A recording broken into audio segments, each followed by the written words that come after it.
सुप्रभात दोस्तों, नमस्कार। आज के जो मुख्य समाचार हैं उसमें सबसे पहले आपको बताऊंगा कि चुनावी वादों में पीछे नहीं रहना चाहती कांग्रेस और इसीलिए दिल्ली के लिए कर्नाटक वाला प्लान तैयार कर दिया है और एक के बाद एक बड़ी गारंटियां कांग्रेस पार्टी कर्नाटक के तर्ज पर दिल्ली में लोगों को दे रही है। क्या क्या गारंटी दी है चुनाव के मद्देनजर, सब कुछ आपको बताएंगे।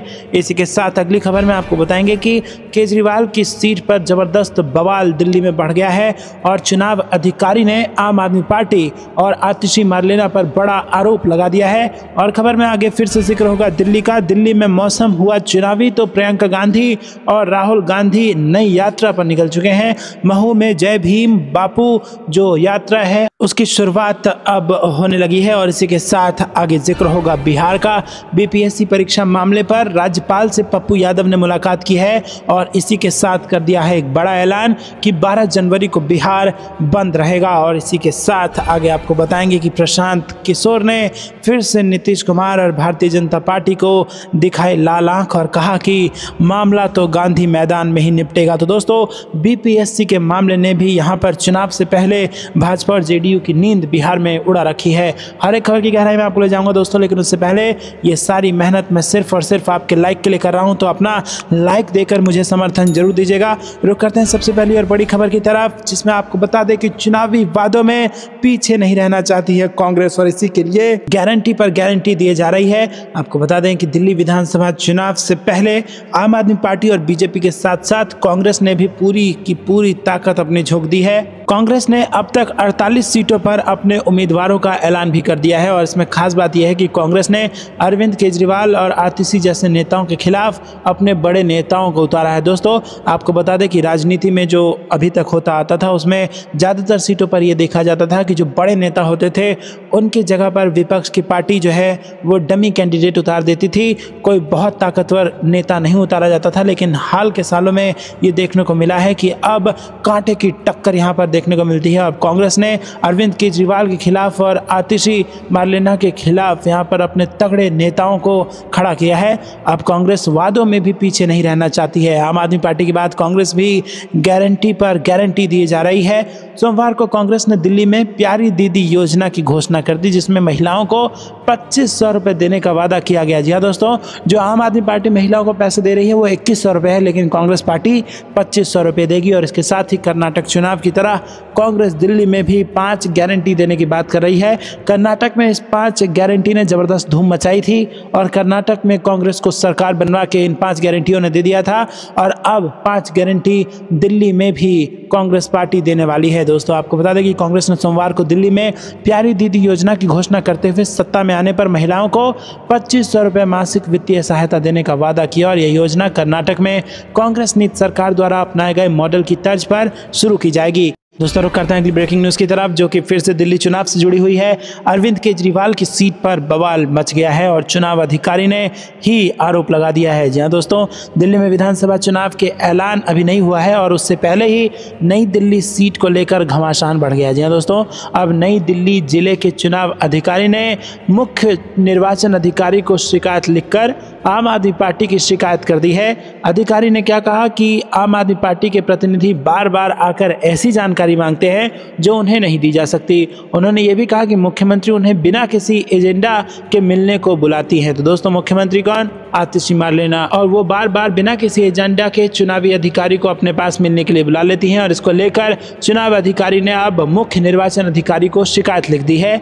नई दिल्ली जिले के चुनाव अधिकारी जो हैं, जो डीईओ हैं, उन्होंने 4 जनवरी को लेटर दिल्ली के मुख्य निर्वाचन अधिकारी को लिखा और आम आदमी पार्टी की शिकायत की। और शिकायत ऐसे समय पर की है जब आम आदमी पार्टी के नेता लगातार दावा कर रहे हैं कि नई दिल्ली सीट पर गलत तरीके से वोटर्स का नाम जोड़ने और हटाने की कोशिश की जा रही है। और एक दिन पहले ही मुख्यमंत्री आतिशी ने यह दावा किया कि समरी रिवीजन के बाद 10,000 से अधिक वोटर्स के नाम जोड़ने के आवेदन आए हैं, तो हजारों नाम काटने के लिए भी आवेदन किए गए हैं। तो दोस्तों, चुनाव से पहले कई सारे वोटर्स के नाम काटे जा रहे हैं, कई सारे वोटर्स के नाम जोड़े जा रहे हैं। और ये क्या एक रूटीन चुनावी प्रक्रिया है या फिर किसी प्रकार की कोई धांधली है, इसको लेकर आरोप लग रहे हैं। और यहाँ पर आतिशी मार्लेना जो कि दिल्ली के मुख्यमंत्री हैं, वो बार बार चुनाव अधिकारी को बुला रही हैं, जिसके बाद चुनाव अधिकारी ने कहा है कि बिना किसी एजेंडे के मुख्यमंत्री बुला लेती हैं और इसका लेटर भी उन्होंने चीफ इलेक्शन कमिश्नर को भेज दिया है। रुक करते हैं अगली ब्रेकिंग न्यूज की तरफ। दिल्ली में मौसम चुनावी हुआ तो प्रियंका गांधी और राहुल गांधी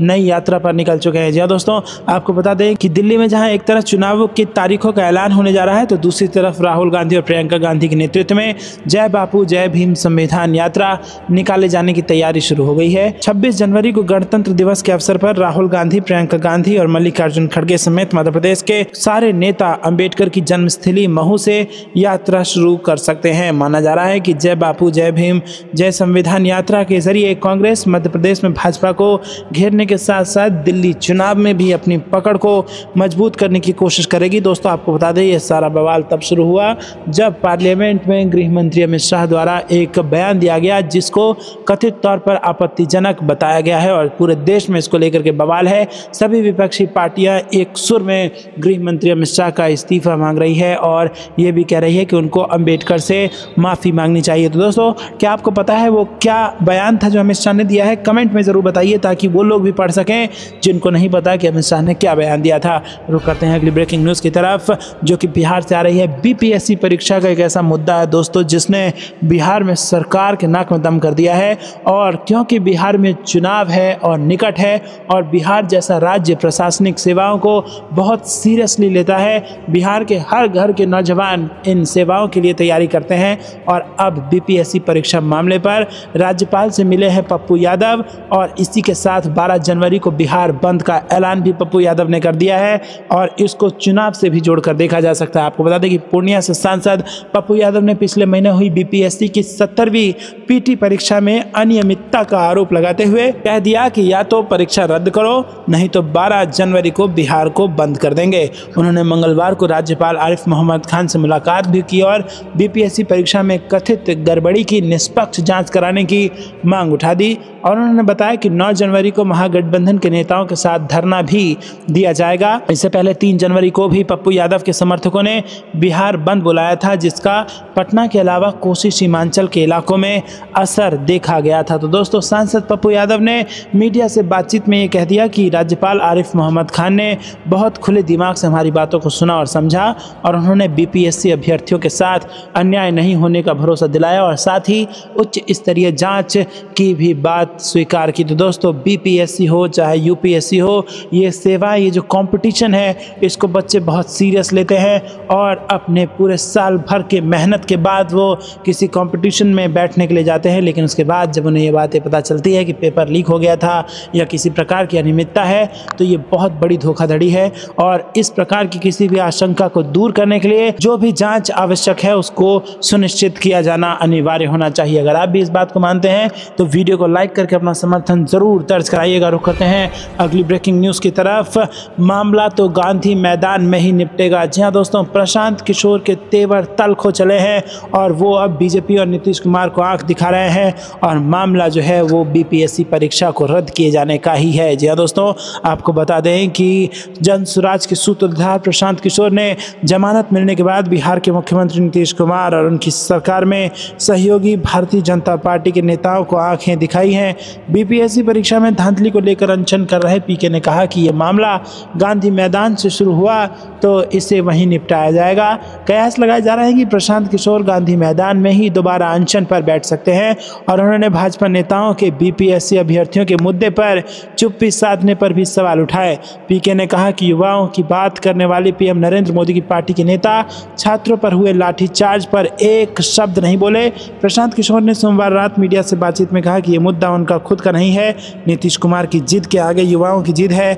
उन्होंने कहा कि इसमें जीत बिहार के युवाओं की ही होगी और यहाँ के अफसर और जेडीयू बीजेपी की सरकार भी ये बात जान ले। तो दोस्तों, यहाँ पर तल्ख तेवर के साथ प्रशांत किशोर बिहार के नौजवानों के साथ खड़े हैं और पटना के गांधी मैदान की लड़ाई पटना के गांधी मैदान में ही खत्म हो करने की बात कह रहे हैं। तो दोस्तों, क्या आप भी बीपीएससी के अभ्यर्थियों के इस संघर्ष में उनके साथ खड़े हैं? तो वीडियो को लाइक लाइक करके समर्थन दर्ज कराइए और ज़्यादा से ज़्यादा इस वीडियो को शेयर कीजिए और चैनल को सब्सक्राइब करके बेल आइकन दबा देंगे तो इस प्रकार की क्वालिटी न्यूज़ आप तक हम हर रोज़ सुबह सुबह पहुंचा दिया करेंगे। दोस्तों रुक करते हैं अगली ब्रेकिंग न्यूज़ की तरफ। प्रियंका गांधी पर आपत्तिजनक टिप्पणी का मामला सामने आ रहा है और भाजपा जो नेता हैं रमेश विधुड़ी जी, उनके खिलाफ लखनऊ में तहरीर दे दी गई है। जी हाँ दोस्तों, आपको बता दूं कि यूपी की जो राजधानी लखनऊ में सोमवार को कांग्रेस पार्षद दल नेता ममता चौधरी ने भाजपा नेता रमेश विधुड़ी के खिलाफ एक एफआईआर डाली।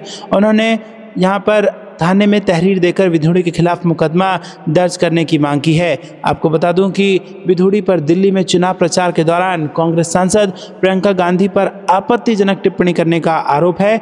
ममता चौधरी के साथ थाने जो महिलाओं पहुंची थी, उन्होंने विधुड़ी के खिलाफ जमकर नारेबाजी भी की और थाना प्रभारी ने जांच के बाद कार्रवाई का आश्वासन दे दिया। तो दोस्तों, जो महिला नेताएं हैं कांग्रेस की, उन्होंने लखनऊ में थाने में जाके जबरदस्त नारेबाजी की और नतीजा ये निकला कि अब रमेश विधुड़ी के खिलाफ एफआईआर हो सकता है। और इसका कारण यह है कि रमेश विधुड़ी जी ने प्रियंका गांधी को लेकर आपत्तिजनक टिप्पणी की थी और रमेश विधुड़ी दिल्ली से भाजपा के नेता हैं और दिल्ली में चुनाव है। आपको यह कुछ लगता है कमेंट में जरूर बताइएगा, वीडियो को लाइक जरूर कीजिएगा। रुक करते हैं अब अगली ब्रेकिंग न्यूज़ की तरफ, जिसमें आपको बता दें कि कांग्रेस ने दिल्ली चुनाव को लेकर बड़ा ऐलान कर दिया है। प्यारी दीदी योजना का ऐलान कर दिया है कांग्रेस ने और अब इसके बाद महिलाओं को हर महीने 2500 रुपये देने का वादा कांग्रेस पार्टी ने दिल्ली में किया है। जी हाँ दोस्तों, आम आदमी पार्टी के बाद अब कांग्रेस ने दिल्ली की महिलाओं के लिए 2500 रुपये हर महीने देने का वादा कर दिया है। आम आदमी पार्टी की जो महिला सम्मान योजना के सामने कांग्रेस ने प्यारी दीदी योजना की घोषणा की है। कांग्रेस की इस योजना के तहत दिल्ली में कांग्रेस की सरकार बनने पर महिलाओं को हर महीने 2500 रुपये दिए जाएंगे। तो दोस्तों, अगर आम आदमी पार्टी जीती तो पैसे मिलेंगे 2100 रुपये महिला सम्मान के तौर पर। अगर कांग्रेस पार्टी जीती तो यहाँ पर प्यारी दीदी योजना के नाम से 2500 रुपये मिलेंगे और भाजपा जीती तो लाडली बहन जैसा कुछ योजना भाजपा भी लेके आने वाली है। तो कुल मिलाकर दिल्ली के महिलाओं के लिए खबरें अच्छी आ रही हैं। दिल्ली में आम आदमी पार्टी ने सबसे पहले महिला सम्मान योजना के तहत 2100 रुपये देने का ऐलान किया था।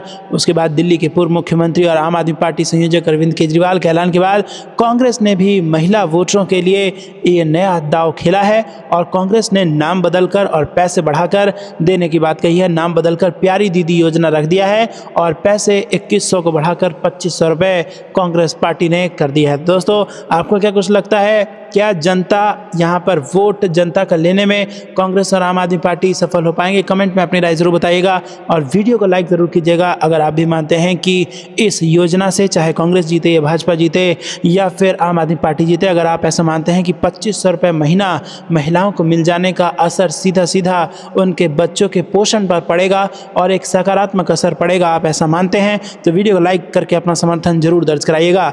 रुक करते हैं अगली ब्रेकिंग न्यूज़ की तरफ, जो कि उत्तर प्रदेश से आ रही है, जहां पर अखिलेश यादव जी ने एक बयान दिया है और वो बयान ये है कि कार्यकर्ता सतर्क रहे तो भाजपा धांधली नहीं कर पाएगी। तो दोस्तों, इस बयान के ही जरिए उन्होंने भाजपा पर धांधली कर देने का आरोप भी लगा दिया है। जी हाँ दोस्तों, आपको बता दें कि ये खबर उत्तर प्रदेश से आ रही है, जहाँ पर खुद भाजपा विधायक और नेता भ्रष्टाचार और लूट के आरोप लगा रहे हैं। दोस्तों, आपको बता दें कि समाजवादी पार्टी अध्यक्ष अखिलेश यादव ने कहा है कि कार्यकर्ता सतर्क रहेंगे तो भाजपा चुनाव में धांधली नहीं कर पाएगी, इसीलिए वोटर लिस्ट पर पूरी नजर रखकर उसे ठीक कराना है। जी हाँ दोस्तों, आजकल आरोप लगने लगे हैं भाजपा पर कि वो चुनाव से पहले वोटर लिस्ट में गड़बड़ी करवाती है।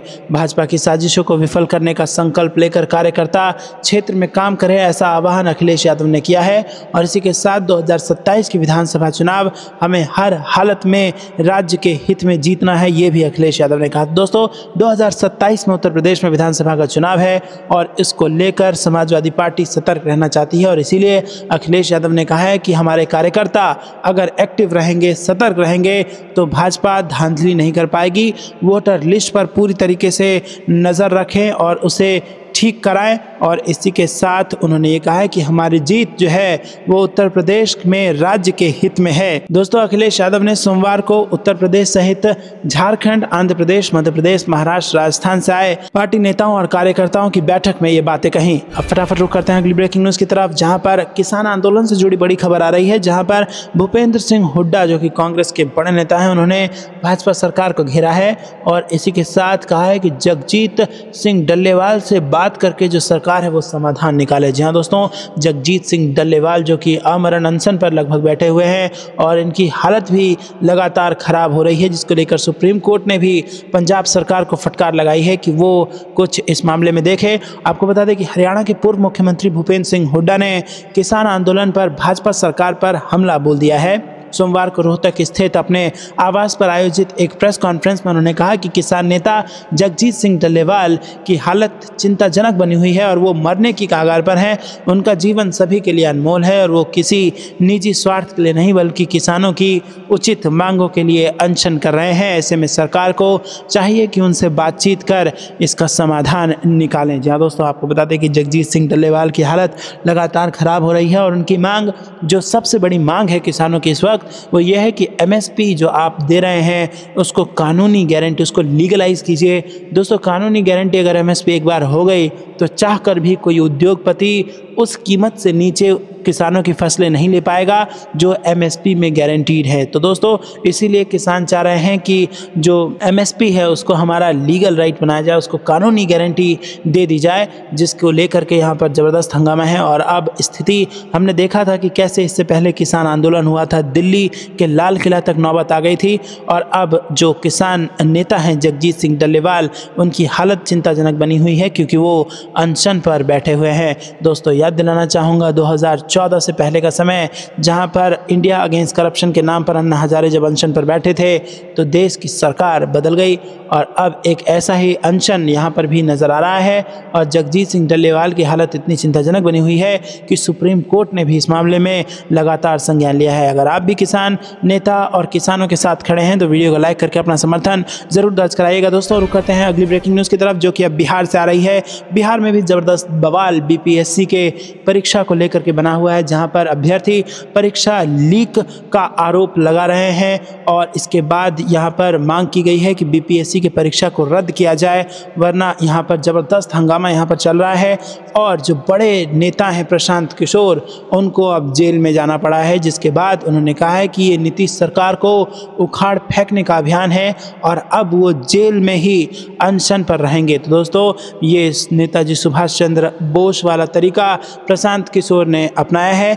जेल जाने से पहले जन स्वराज के सूत्रधार और चुनावी रणनीतिकार प्रशांत किशोर ने यहां पर पत्रकारों से बातचीत की और उन्होंने जेल में आमरण अनशन जारी रखने की बात कही। साथ ही एनडीए सरकार पर हमला भी बोलते हुए स्पष्ट कहा कि ये लाठी तंत्र चलाने वाले नीतीश और भाजपा की सरकार को उखाड़ फेंकने का अभियान है।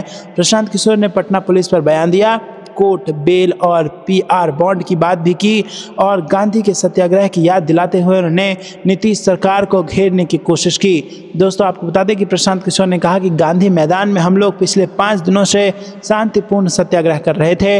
मैं अनिश्चितकालीन आमरण अनशन पर बैठा था। सोमवार सुबह करीब 4 बजे पटना पुलिस आई और कहा कि हम लोगों के साथ चलिए। हम लोग साथ गए। पुलिस वालों का व्यवहार अच्छा रहा। प्रशांत किशोर थप्पड़ विवाद का भी उन्होंने खंडन किया। उन्होंने कहा कि थप्पड़ मारने की बात गलत है, मेरे एक साथी ने उत्साह में मेरा हाथ पकड़ा था, पुलिस हाथ छुड़ाने की कोशिश कर रही थी, पुलिस से हमारी कोई लड़ाई नहीं है। गांधी मैदान से पटना पुलिस मुझे पटना एम्स लेकर गई, वहाँ 1.5 घंटे तक बैठा कर रखा गया और एम्स प्रबंधन ने मुझे भर्ती लेने से मना कर दिया। इसके बाद पटना पुलिस तीसरी जगह ले जाने की कोशिश करने लगी।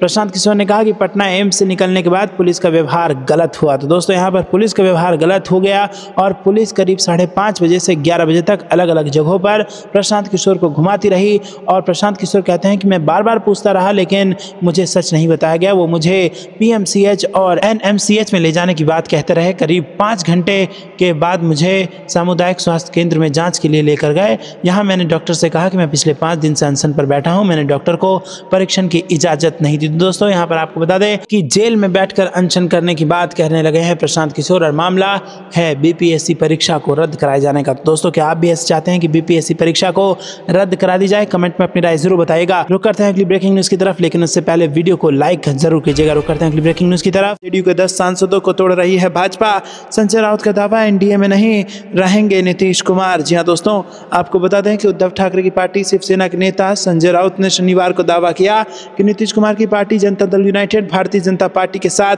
गठबंधन तोड़ लेगी। उन्होंने दावा किया कि भाजपा नीतीश कुमार के 10 सांसदों को अपने खेमे में लेने की कोशिश कर रही है। संजय राउत ने आरोप लगाया कि भाजपा बिहार में अपने सहयोगी को पीठ में छुरा घोंप रही है। उन्होंने कहा कि भाजपा बिहार में नीतीश कुमार के साथ गठबंधन में है, लेकिन अब वो जेडीयू के 10 सांसदों को अपने पाले में लाने की कोशिश कर रही है। इससे नीतीश कुमार बेचैन हैं। मुझे शक है कि वो एनडीए में बने रहेंगे या नहीं। संजय राउत ने यह भी कहा कि जेडीयू शायद 2025 के बिहार विधानसभा चुनाव में एनडीए के साथ चुनाव नहीं लड़ेगी। रुक करते हैं ब्रेकिंग न्यूज की तरफ। सीएम हाउस में 1.5 घंटे नीतीश और तेजस्वी की गुप्त मीटिंग, बना बीजेपी को एग्जिट कराने का प्लान। जी हाँ दोस्तों, मुख्यमंत्री नीतीश कुमार और नेता प्रतिपक्ष तेजस्वी यादव के बीच सीएम हाउस में 1.5 घंटे तक गोपनीय मीटिंग चली है। राज्य सुप्रीमो लालू प्रसाद यादव की सहमति के बाद तेजस्वी यादव और नीतीश कुमार ने मिलकर बीजेपी को बिहार की सरकार से बाहर करने का प्लान तैयार कर लिया है। 1 फरवरी को मोदी सरकार का बजट पेश होने के बाद बिहार में सरकार बदल सकती है।